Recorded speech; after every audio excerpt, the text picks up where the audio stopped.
Hi friends, welcome to our channel. AP రాష్ట్ర వ్యాప్తంగా AP ప్రభుత్వము మరో పథకాన్ని అమలు చేసేందుకు సిద్ధంగా ఉంది. రాష్ట్రంలో చేనేత కార్మికులకు శుభవార్త వచ్చింది. ఆగస్టు 7న నేతన్న భరోసా పథకాన్ని అమలు చేయాలని నిర్ణయించుకున్నారు.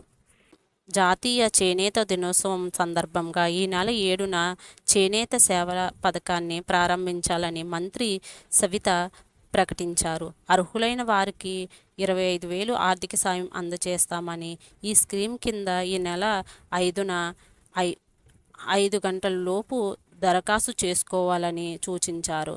ఆధార్, రేషన్ కార్డు, చేనేత గుర్తింపు కార్డు, ఆధార్తో లింక్ అయిన బ్యాంక్ అకౌంట్ నంబరు తీసుకుని గ్రామ స్వయం వార్డు సచివాలయాలకు వెళ్ళి అప్లై చేసుకోవాలని ప్రకటించారు. కార్మికుల వయసు, మగ్గాల సంఖ్యతో సంబంధం లేకుండా ప్రస్తుతం చేనేత వృత్తిలో ఉన్నవారికి సాయం అందిస్తున్నట్లు మార్గదర్శకాలు జారీ చేశారు.